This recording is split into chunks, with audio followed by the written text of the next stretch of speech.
അപ്പോൾ ഡെമോക്രസിയെക്കുറിച്ച് മൗദൂദി വിശദീകരിക്കുന്ന അതിൻ്റെ ദൗർബല്യങ്ങളെക്കുറിച്ചാണ്.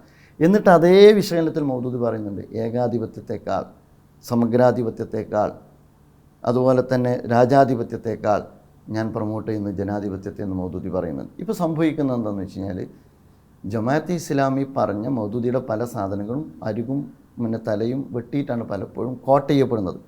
അപ്പോൾ അതിൻ്റെ കൂടി ഫലമായിട്ടാണ് ഇത്തരത്തിലുള്ള തെറ്റിദ്ധാരണകൾ ഉണ്ടാകുന്നത്. എനിക്ക് തോന്നുന്നത് നമ്മൾ ഇന്ത്യൻ ദേശീയതയെ ദാറുൽ കുഫർ എന്നാണ് മൗദൂദി വിശേഷിപ്പിച്ചത്. ഇന്ത്യ എന്ന് പറയുന്ന കൺസെപ്റ്റിനെ തന്നെ അദ്ദേഹം അംഗീകരിച്ചിട്ടില്ല. അല്ല, ഒരു കാര്യം ഞാൻ പറയാം. ജമാഅത്തെ ഇസ്ലാമിയുടെ അടിസ്ഥാനം എന്ന് പറയുന്നത് മൗദൂദിയല്ല. അത് നിങ്ങൾ ഞാൻ രണ്ട് കാര്യങ്ങളോട് അസന്നിഗ്ധമായി പറയാൻ ആഗ്രഹിക്കുന്നുണ്ട്. ജമാഅത്തെ ഇസ്ലാമിയുടെ അടിസ്ഥാനം ഒന്ന് മൗദൂദിയല്ല, രണ്ട് ജമാഅത്തെ ഇസ്ലാമി മതരാഷ്ട്രവാദത്തെ പിന്തുണക്കുന്നില്ല. മൗദൂദിയാണ് ജമാഅത്തെ ഇസ്ലാമി രൂപകൽപ്പന ചെയ്യുന്ന ഘട്ടത്തിലും മൗദൂദി വളരെ കൃത്യമായിട്ട് പറഞ്ഞിട്ടുണ്ട്, എനിക്ക് ജമാഅത്തെ ഇസ്ലാമി എനിക്ക് യോജിക്കാത്ത ഒരുപാട് അഭിപ്രായങ്ങളുണ്ട്. ഇപ്പോൾ ഒരു ഉദാഹരണം, മൗദൂദിയുടെ അഭിപ്രായമാണ് നിക്കാബ് ഇടണം. ജമാഅത്തെ ഇസ്ലാമി അത് അംഗീകരിച്ചിട്ടില്ല.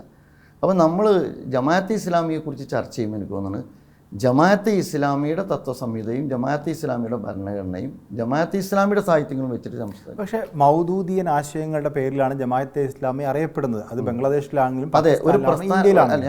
അപ്പോൾ ജമാഅത്തെ ഇസ്ലാമി ഇപ്പോഴും മൗദൂദിയുടെ പുസ്തകങ്ങൾ മലയാളത്തിലേക്ക് വിവർത്തനം ചെയ്ത് അത് ജമാഅത്തെ ഇസ്ലാമിയുടെ ആശയാദർശങ്ങൾ വിശ്വസിക്കുന്നവർ വായിക്കുകയും പഠിക്കുകയും ചെയ്യുന്നുണ്ട്. ഞാൻ പറഞ്ഞല്ലോ, ഒരു സംഘടനയുടെ പോളിസിയും പ്രോഗ്രാമും പദ്ധതി എന്തെന്നുള്ളത് വളരെ പ്രധാനമാണ്.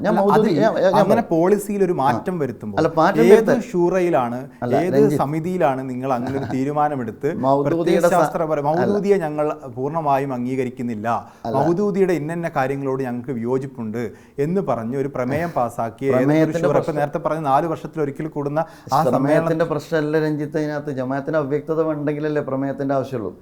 ജമാഅത്തെ ഇസ്ലാമി രൂപകൽപ്പന ചെയ്യുന്ന ഘട്ടത്തിൽ സയ്യിദ് മൗദൂദി പറഞ്ഞൊരു കാര്യമുണ്ട്, ഖുർആന്റെ സുന്നത്തിന്റെ അടിസ്ഥാനത്തിലാണ് ഇത് മുന്നോട്ട് പോകുക.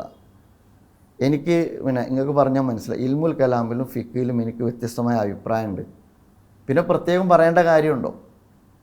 നമ്മൾ മനസ്സിലാക്കേണ്ടത് അദ്ദേഹം രൂപകൽപ്പന ചെയ്യുമ്പോഴും ഖുർആന്റെ സുന്നത്തിൻ്റെ അടിസ്ഥാനത്തിലാണ് ഇതിൻ്റെ രൂപകൽപ്പന ചെയ്തിട്ടുള്ളത്. അതിനാണ് ഇത് പോകുന്നത്.